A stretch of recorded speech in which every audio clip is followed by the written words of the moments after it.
大家好，我叫阿水，我是在新加坡生活的华人，然后我老家呢是东北的，所以海外呢不光有华人，还有华人嘛，华人，哎对，哎，这自己人，新加坡那边的华人也看咱中国的综艺的，啊。但是追的不勤了，可能会有一些滞后。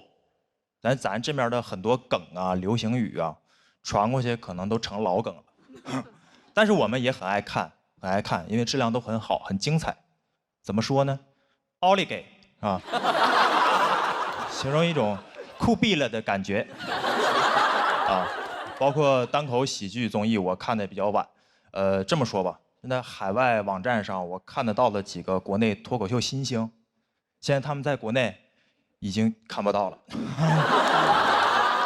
他们现在在海外正当年，或者说国外乱了。我的生活前几年也比较乱套，工作方面啊，在海外被裁员了，就是国外有些公司他们裁员不提前通知的。我那天还正常下班呢，我看到 HR 在那儿突然加班，我说那我就先走呗，啊。果然，第二天一早收到公司 CEO 发给全公司的邮件，开头第一句 "It is a hard decision"。我这一看呀，是来硬的了。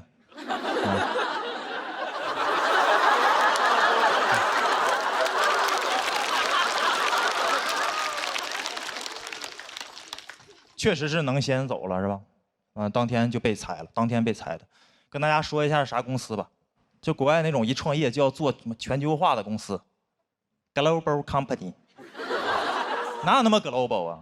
就自己网站做的高大上，啊，贴一堆外国人，4个人恨不得凑7种肤色，那几个人假装对着一台电脑工作是吧？那个话外音也很应景 ，We are future maker, we are problem solver。We work together because there's only one computer. There's only one.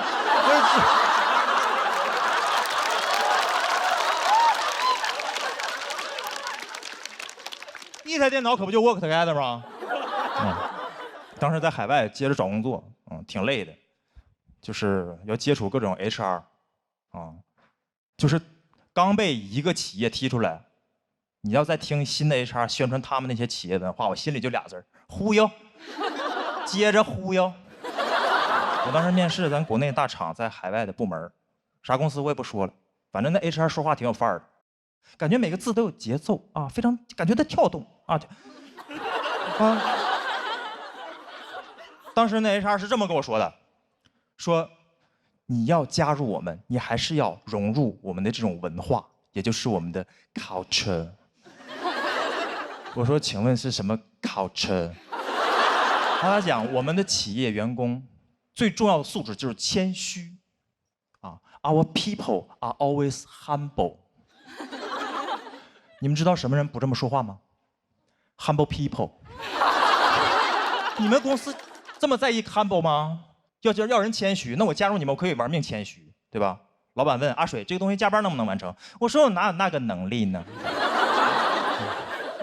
我以后交简历，我就交一份谦虚的简历。编程不会，英语不会，面试官说不会可不可以学？我说我可以学，但学不会。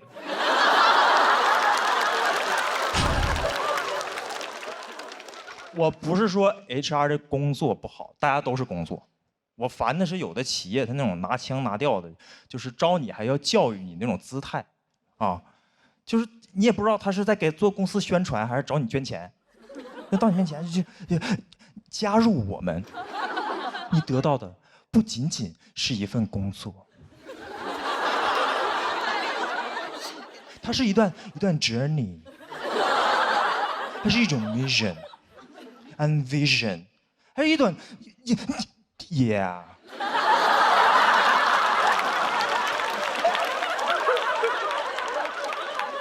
你说这跟 HR 聊天，你能没有格局吗？是吧？他跟我聊的都是 What's your 5-year plan？ 你的5年计划是啥？我回家心想，我这劳务合同也才3年呢。跟这些 HR 面试的时候也不知道咋唠，挺累的。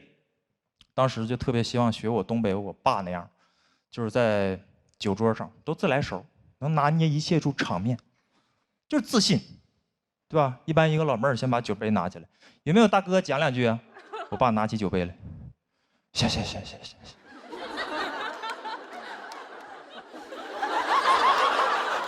这老妹儿，你把酒杯拿起来，拿起来。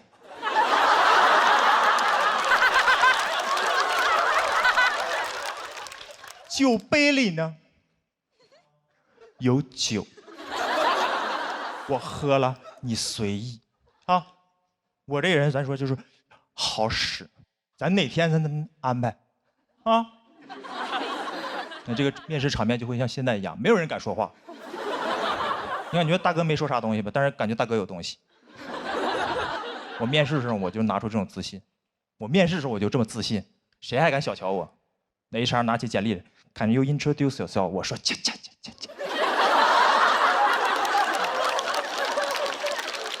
那 HR 老妹儿，你把我简历拿起来，拿起来。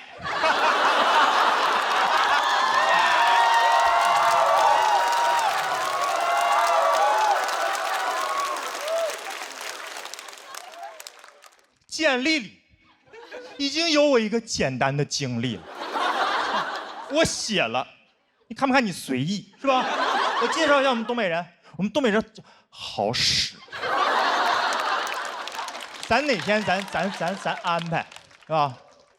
外国 HR 听不懂我就给他解释，好使。I'm a problem solver。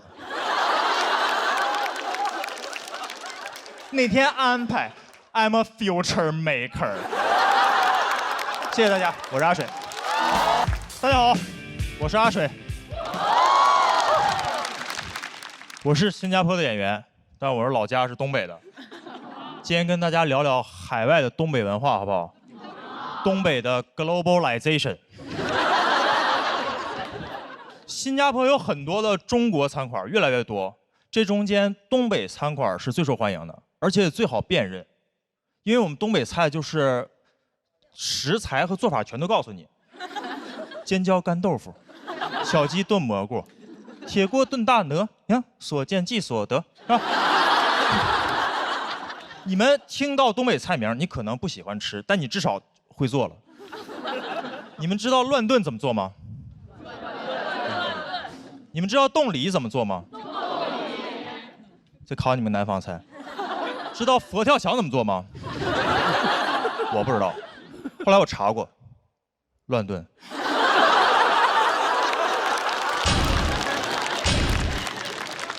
我在东北长大，习惯了在菜名里找那个食材和做法。我刚到新加坡的时候，有的菜名是靠猜的。我站在新加坡餐厅里一抬头，沙爹，先不吃，听着没大没小。煲仔饭，听着没小的，跟沙爹是套餐，听着像。椰浆饭，娘惹菜。爷爷不泡茶，外婆家的菜，你不知道吃什么，但实在亲戚越来越多。而且不光这个菜名，餐饮餐馆的名字也是，你觉得出了东北都叫得很含蓄，把湖南菜叫湘菜，是吧？上海菜叫本帮菜馆，我们东北菜到世界各地都是东北烧烤饺子馆。东北人就不擅长起名，我老家中央有条大街就叫中央大街。我们那儿乡村爱情剧就叫乡村爱情，不会让外地的朋友起疑，说是乡村爱情，乡村爱情，是不是个湖南餐厅呢？听着呢。为啥这么直白呢？就是北方人有点好吃的，他就是很巴不得你快点吃，所以选择直白，不会修饰，你懂吗？我每次回到我东北老家，我妈就是惦记让我吃东西，我不吃都不行，每天早上都是。儿子醒不醒呢？儿子醒不醒呢？我说我没醒，醒了呀。你饿不饿？你吃点东西，妈给你整点吃的。你饿不饿？你饿不饿？饿不饿？饿不饿？我说还行，饿了呀。你吃点这个，妈给你整。你有钱你买不着你这玩意儿，你你吃，你尝尝，你尝尝，你尝尝，你尝尝，你尝尝，我就只能吃。我但凡觉得好吃，我回程的行李里就全是这个。现在的直播带货说一大堆，我觉得没用，你都不如让我妈去啊。直播间的朋友来了呀，你这个你尝尝，你尝尝，你尝尝，你尝尝，你尝尝吗？你尝尝。我们北方人就是这样，好东西不用硬夸，你只要尝过用过，你就知道它好。就像滴滴一样，你打开滴滴出行，新加坡、韩国、日本也能用中文直接打车，想咋滴就咋滴。还有没有在国外用过滴滴的朋友？回去用呢，用呢。哎，东北人就是擅长这种直给啊，他不光吃的，他有恋爱综艺或者恋爱节目，他也是很直给的。不让现在你们看那种普通的综艺，是吧？单身的地狱，结完婚的惦记离，要离赶紧离，一离10好几集，磨叽。你看我们东北老年人综艺，你上来大爷大妈刚一见面，那大妈说：“那你各方还行啊？”那大爷说：“我都行啊，是吧？”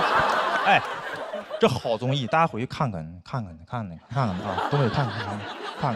哎，关于爱情，东北就是有的时候会过于松弛。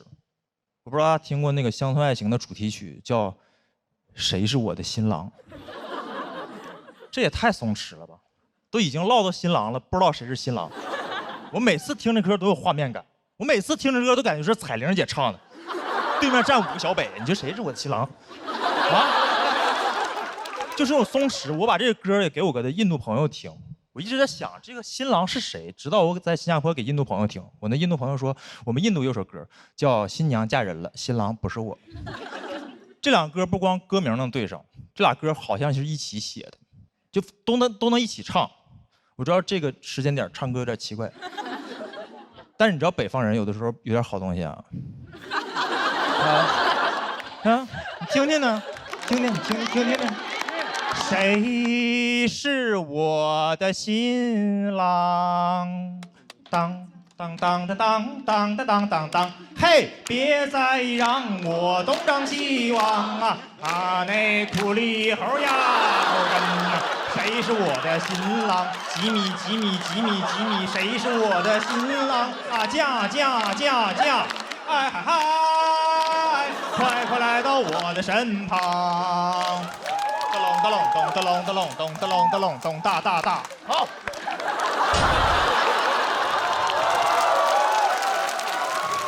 就用这种祝大家婚姻幸福，爱情甜蜜，常来东北。我是来自新加坡的阿水，谢谢大家，我是阿水。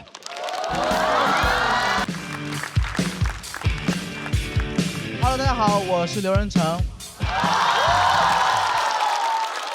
确实压力有点太大了，我最近唯一坚持的事就在朋友圈每天抱怨为什么要比赛，为什么会这么痛苦。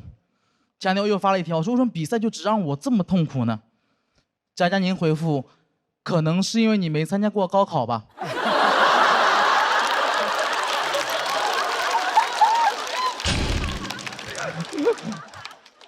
确实比赛比不明白，最近家里有点搞不懂了。说实话，我今年过年，我突然发现我爸他2颗门牙都掉了。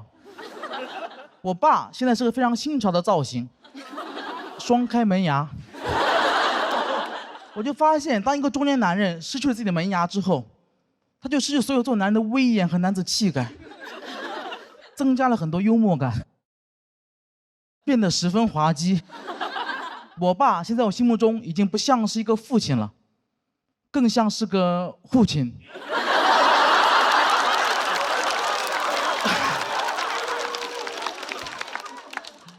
我爸干了一辈子门窗，到老嘴巴漏风了，漏的都是当爸爸的威风。我爸现在可以同时抽4根烟。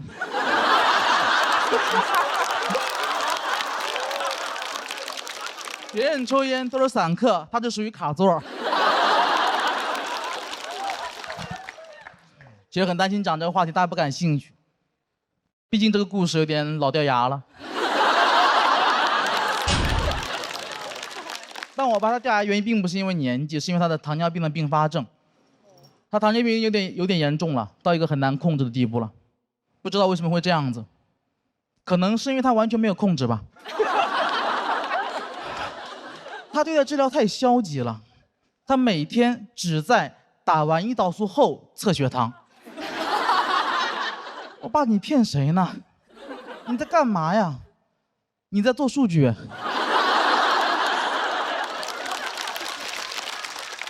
你这哪是测血糖啊？你纯测胰岛素呢。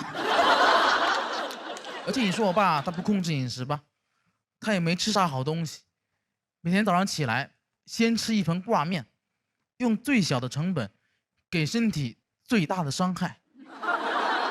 每天早上起来往那一坐，跟县太爷似的，升堂。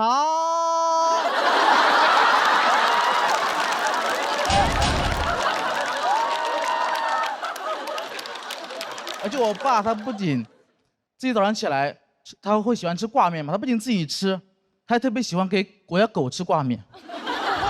我特别生气，我觉得你已经因为自己乱吃东西，对吧？已经把自己搞出了一身病了，别给狗也整出病来。我爸说：“哎，别乱讲，糖尿病主要是因为遗传，不是吃出来的。而且人的病，狗怎么会得呢？”今年2月，我家小狗小黑确诊了糖尿病，给我气坏了。我爸，你得选一个吧，要么是你喂出来的，要么是你遗传的。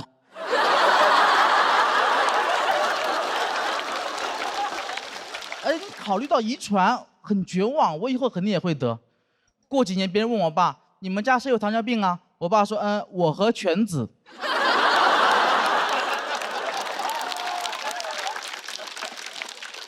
但就像我刚刚说的一样，我现在没有糖尿病。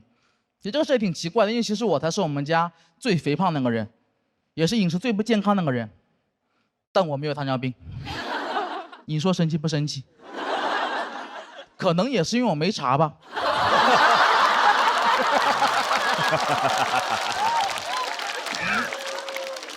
这你别说，真神奇，只要不查就没有糖尿病。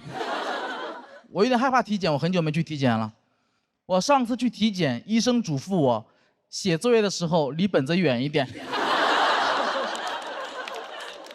但就导致个问题在于，我现在很难劝我爸妈去体检。就每当我劝我爸妈去体检，他们就劝我去体检。你们去，你去，你们去，你去，你们去，你去。这么大年纪了，跟我玩反弹。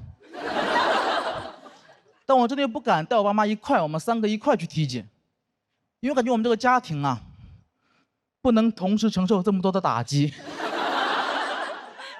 你不能把胖子放在一个篮子里面。要是我们家全部被查出糖尿病了，怎么办？家里挂面谁吃啊？狗都不能吃啊。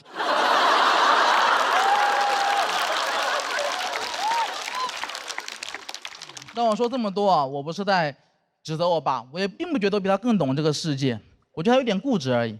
我一直很佩服我爸。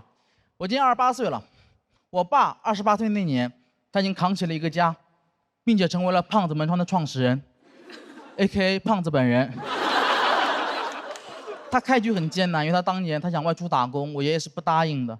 我爷爷希望他可以陪他身边种地，两个人就天天吵架，但我爸就一直不屈服，咬紧牙关没有答应。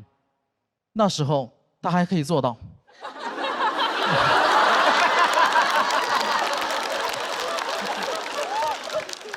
有一天他们吵得特别凶，我爷爷把我爸爸带到一个田里面，挖了个坑，跟他说：“如果你再提去外面打工的事情，今天我就把你给埋了。”然后一脚把我爸踹进了坑里。当时全村都过来看热闹了，也有人在劝我爷爷，但我爷爷不语，只是一味的挖地。这不是一般的挖地，这是道德的挖地。我现在尽量轻松去讲这个事情，但那天对我爸来说一定是非常恐怖且难熬的。那天泥土就像雨点一样不断落在我爸的头上，但我爸还是没有求饶，最后他赢了。2年后，他可以外出打工，临走前，他跟我爷爷说了一句话，说：“谢谢你当年的栽培。”然后才有了后面的故事。他结了婚，有了2个小孩，把整个家从江西的农村带到江苏的常州，一个经济发达、教育很好但足球很差的城市。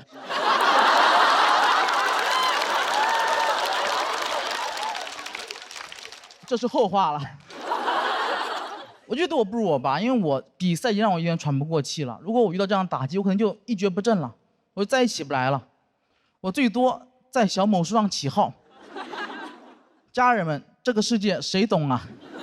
恶毒的爸，不停地挖，泥巴里的我怎么开出生命里的花？但我爸什么都没做，他就默默忍受这一切。我爸被我爷爷从小打到大，但我从小没有挨过1次打，可能是我爸淋过土吧。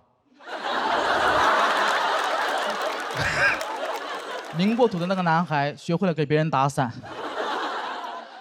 所以前2天我还带我爸妈去体检了，我觉得得面对这一切。体检报告出来之后，确实吓了我一跳，因为我发现我爸妈的病啊加起来都没我1半多。哇，比子欲养而亲不待更可怕的事情发生了，子要先带了。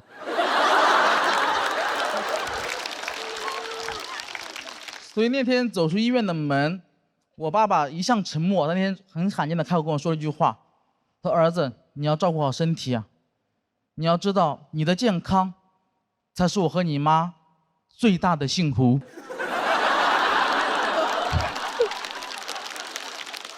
那一刻，炎热的夏天突然拂过了一阵凉爽的风，是爸爸的微风。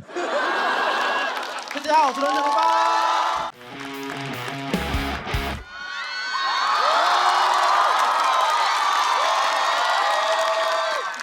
Hello， 大家好，我是程潇。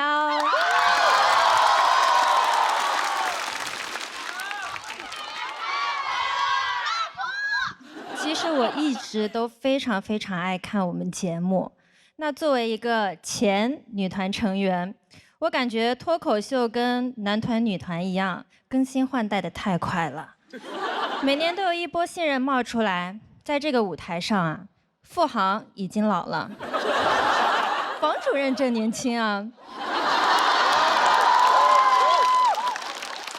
其实我出道也时间非常长了，9年了。马上10年了，但我也才27岁啊。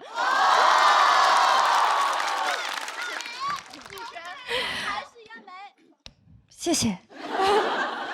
我15岁就去海外当练习生了啊。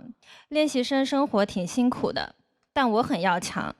给家里打电话的时候呢，都是报喜不报忧，因为旁边还有人盯着。我不知道他是会中文还是只会思密达。打电话只说场面话，都不敢讲太私密的。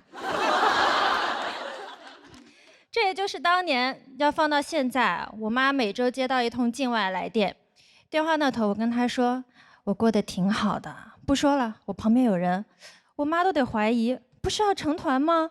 怎么成团伙了？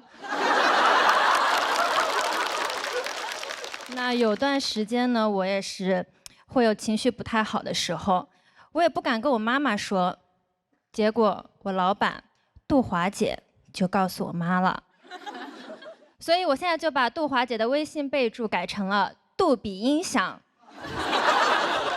从此之后，我妈妈了解我的方式就是问小杜，陈潇最近怎么样啊？我听说其实很多喜剧演员也有就是很多情绪上的困扰，内心也是非常敏感脆弱的，但我很羡慕你们，因为我有情绪都不敢直接表达，你们敢直接上台告诉全世界啊。后来我也意识到了，告诉杜华姐就是告诉全世界。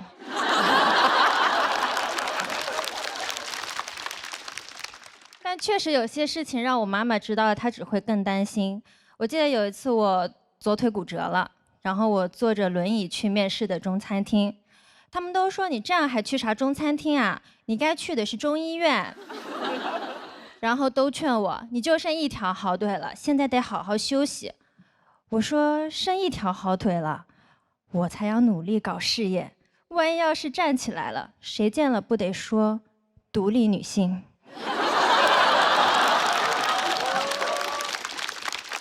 以前我们都是10几岁就去当练习生，然后要出道。那会儿对女团的要求就是青春靓丽，要年轻。总有人制造焦虑，说年龄到了就没有人想看你了。结果发现现在最火的女团是浪姐。我还是练早了。大家说爱豆不能早恋，原来是这个意思啊。那出道之后呢，很多人会对你的外貌指指点点。我记得那个时候很多人说我胖，然后我就减肥，好不容易瘦下来了，别人又说啊，以前那种身材多好啊。我心想，娱乐行业班味儿怎么也这么重啊？喜欢让人改回第一版。从那之后，我就意识到了，我永远不能满足所有人的需求。我不应该身材焦虑，也没有必要因为别人的评价就少吃点管住嘴。该管住嘴的人是他们。哪怕我有段时间疯狂健身、锻炼，维持最好的状态，还是会有很多营销号出来黑我。我感觉他们看我都是戴着墨镜看的。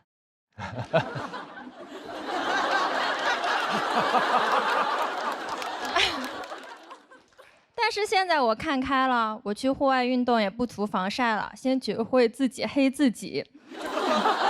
我的团队说晒黑了怎么办呀？我说没关系，也会有营销号把我从黑的说成白的。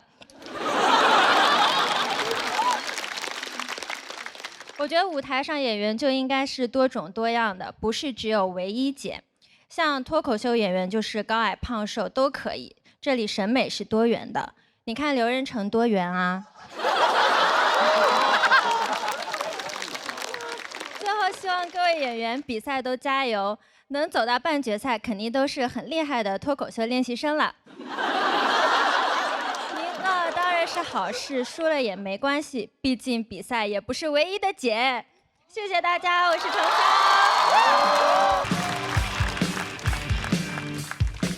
大家好，我叫大老王。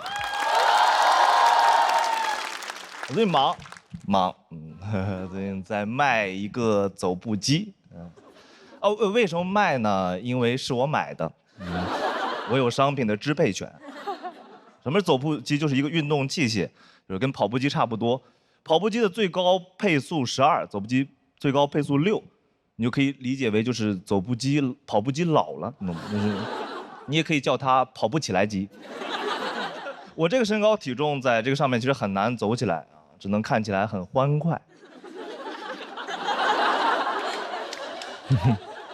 很冷门的一个产品，历史上我没见什么人用过，只见过一个人用过，就是春晚上的黄渤。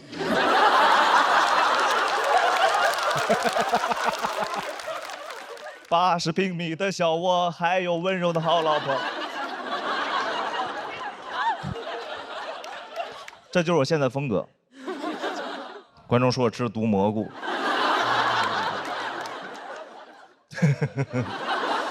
买是因为它可以边工作边运动，朋友们。我不喜欢工作，我也不喜欢运动，所以它可以一起做，你知道吗？效率很高。工作时间用来运动，运动时间用来工作，你的1个小时就变成2个小时，一天就变成2天，24小时就变成48小时。所以我今年32，其实我已经64了，还有1年退休。不，其实是半年。抱歉，这一些精妙的逻辑推演。边工作边运动，你们不兴奋吗？啊，那边工作边运动呢？边工作边运动呢？边工作边运动呢？边工作边运动呢？边工作边运动，边工作边运动呢？这走步机的6种配速，然后。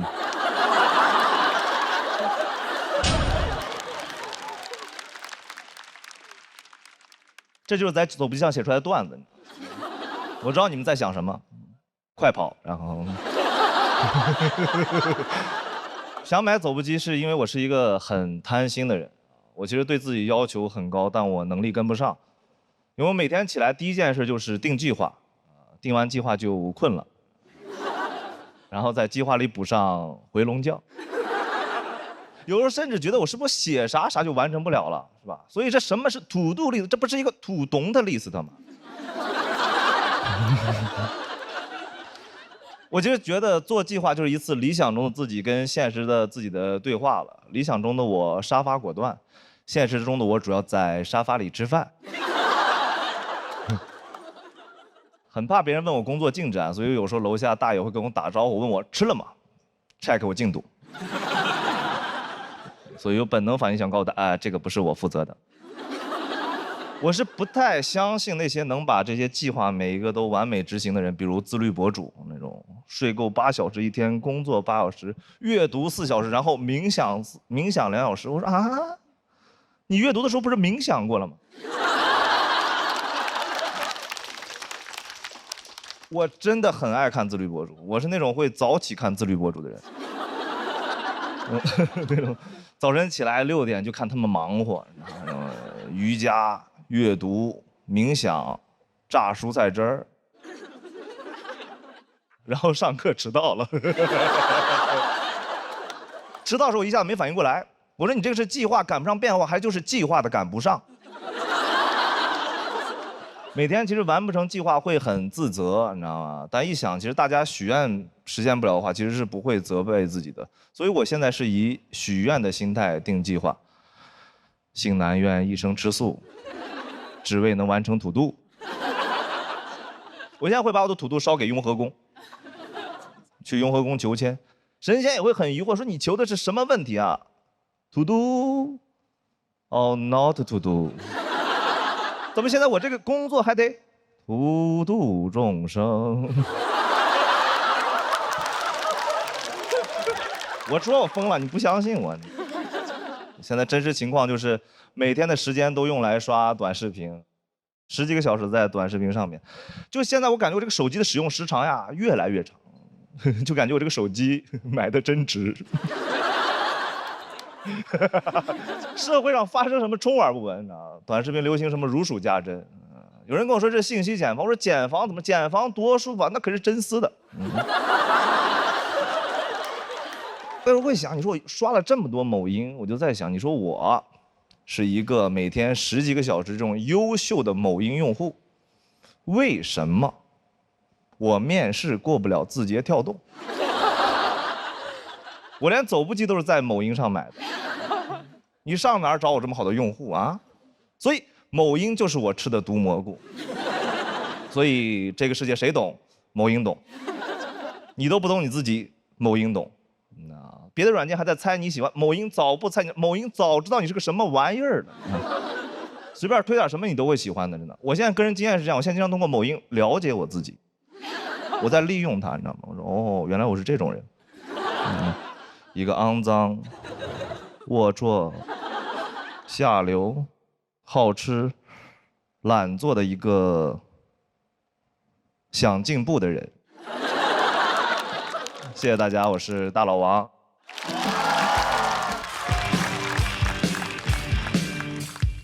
嗨，大家好，我是大爷。哇，又录到深夜了啊！你们困吗？一看就经常熬夜。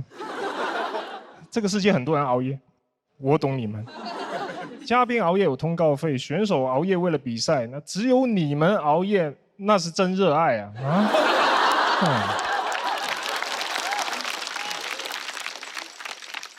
我自己就经常熬夜，因为又要当演员，又要经营俱乐部，这特别忙。有时候凌晨2点还在回消息。每到这种时候，我就会想起《灰姑娘》里面那个一到12点就会变回南瓜的南瓜车。嘿，他居然赶在客户还没完事的时候准时下班。你这放到现实，这个南瓜只会丢掉他网约车司机的工作，然后改行送外卖。没有南瓜车那么硬气，所以我只能等到所有烦我的人都睡了以后，才有那么一点属于自己的时间，可以稍微放松一下，就会玩到3、4点。我当然知道早睡很健康，但是不开心；熬夜很开心，但是不健康，很矛盾。我到底是应该身强力壮的抑郁，还是活泼开朗的猝死？感觉身体跟灵魂总有一个快要上路了。每天熬到3、4点，现在作息非常的规律。有时候2点困了，我都劝自己，怎么这个点就不行了？再坚持一下，床头柜刻一个碗字。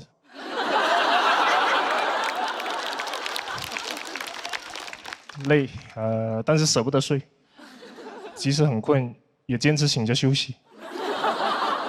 每天都休息得很累，休息得我好想休息。打个游戏，想着赢一把就睡。凌晨4点玩吃鸡，匹配到的全都是想赢一把就睡的人，也太激烈了，100个人抢一个睡觉名额。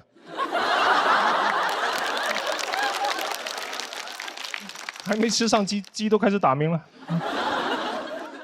看个电视剧吧，这一集不够精彩，不过瘾，得再看一集。这一集很精彩，等不了了，更得再看一集。连续剧不就得连续看？好不容易看完35集的《长安荔枝》，终于上床了。短视频又来找我了。我现在不是刷完一个视频然后去睡。我是在刷一个视频过程当中睡着了2、3次，我才会睡。我都不是睡过去的，我是晕过去的。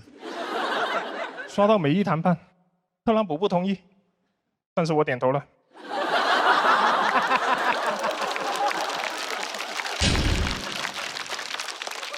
就是狠不下心睡觉，睡觉就意味着你要亲手结束今天的快乐，开始明天的痛苦。我很清楚，只要我一闭眼再睁眼，手机上又多出来一堆新的工作消息，想想都焦虑，很影响熬夜的体验。后来想通了，不焦虑了。我现在把今天和明天分开来看，明天还有好多活，那是明天的我要担心的问题，跟今天的我有什么关系？明天早上8点飞机，管他呢，又不是我赶。明天的我少睡一点没关系的，他比今天的我又更老了一点。老人嘛，就是觉少。这个就是我现在的人生哲学。今天的我享今天的福，明天的我吃明天的苦。我小时候不是这样的，小时候我会提前把作业做完，就可以玩一整个暑假。但是现在我提前把工作做完，我就可以做更多的工作，它没有尽头。还买什么走步机？人生就是一台走步机。成年人是没有暑假的，我的暑假就1点到3点，没有 gap year， 只能 gap 1夜。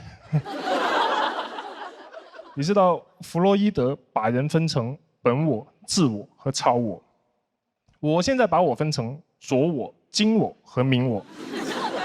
昨天的我没有完成任务，今天的我指望明天的我，明天的我说人呐，还是要靠后天努力。谢谢大家，谢谢大家。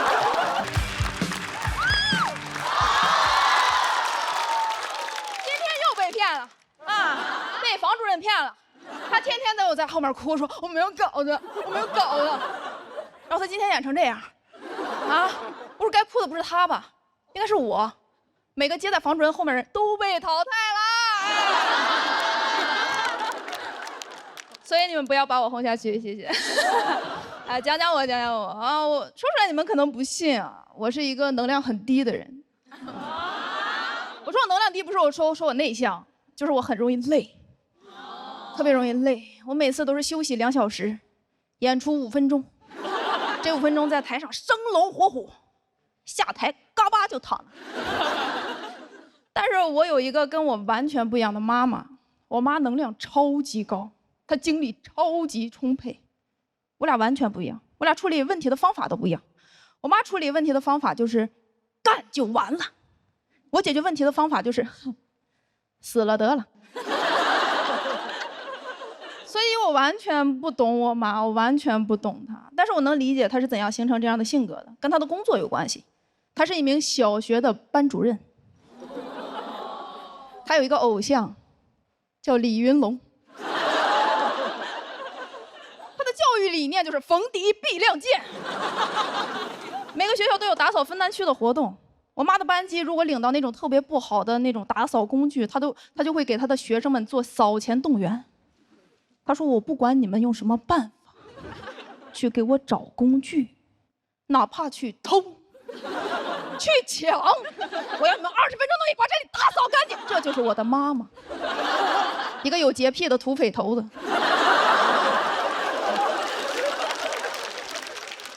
而且我妈特别喜欢搞氛围，特别喜欢搞氛围。每次年夜饭都是她的主舞台，一大桌子菜，一家子人做好了，她不吃，她拿起一杯酒，说：“来，我提一杯。”然后对着我姥姥说：“妈，感谢你这么多年对我的关心和照顾，这杯酒我敬你，祝您身体健康，寿比南山。”我说：“妈，你要找我姥办事儿吗？啊？我感觉你们俩都不熟，我要不给你俩引荐一下了，我要。”而且他自己敬完了之后，他又指挥别人敬酒，让我老舅给我姥敬酒，让我老姨给我姥敬酒，然后他们仨一起给我姥敬酒。我说咱们家是敬老院嘛，我老80了。我说再这么敬下去，我觉得我老寿比南山难。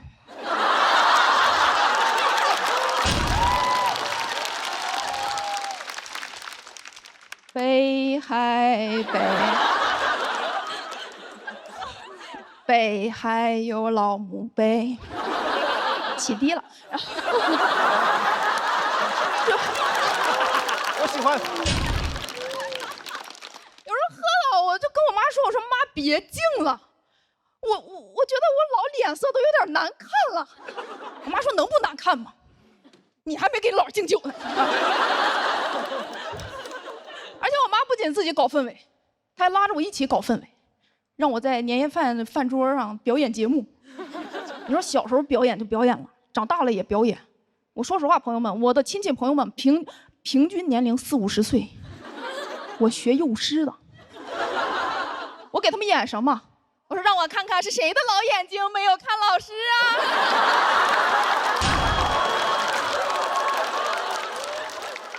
太荒谬了！最荒谬的是，没有一个人觉得这很荒谬。而且我妈连生病的时候都要搞气氛。去年生病住院了，我陪她去住院，我天天熬夜熬得面黄肌瘦，我妈满面红光，跟隔壁搜手。医生进来都懵了，跟我妈说：“你长点心吧，你孩子都病成这样了，你还有闲心跟人唠嗑呢啊！”而且没住2天，几乎整个楼层的病人都认识我妈。我妈在走廊里散步的时候，那3步一招手，5步一回头，谁都得过来跟她唠10块钱啊。她天天在医院里给人化疗，哇！我陪我妈在走廊里散步，后来我发现，都有人开始认识我了。他们指着我跟我妈说：“哎，这个就是你经常提起的那个说脱口秀的女儿，对不对？对不对？对不对？”我说：“我不是，我是德云社的烧饼。”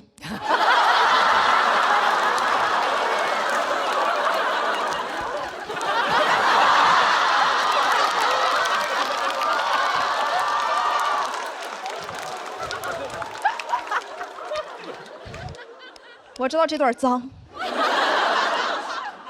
但是我喜欢。后来越来越多的人开始认识我了，他们直接都不叫我，他们直接上来就跟我说：“演一个，大方的演一个。”我说：“让我看看是谁的老眼睛没有看老师啊！”荒谬！我为什么今年想上节目？我就是希望以后再有人让我演一段的时候，我直接把这个视频怼到他脸上，就放刚才那一段。放这一段，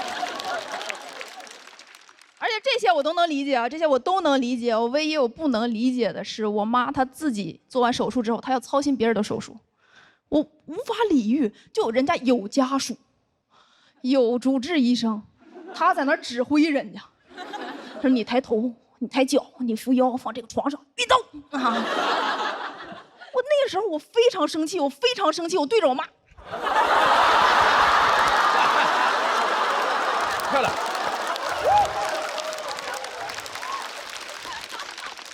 我说妈，你也是个病人，你应该躺在那儿休息。你天天操心别人的事儿，你不累吗？我妈说，你天天说脱口秀，跑这儿跑那的，也赚不了什么钱，你不累吗？我说妈妈，你帮助别人的样子真好看。我发现啊，我其实那段时间我整个人都想改变我妈，我想让我妈变得像我一样，就是安静一点，有助于她的恢复。但是后来我发现，我妈住进那个病房之后，整个病房欢声笑语。虽然我还是不懂她，但是我决定尊重她，因为我的愿望很简单，就是希望我的妈妈身体健康，寿比南山。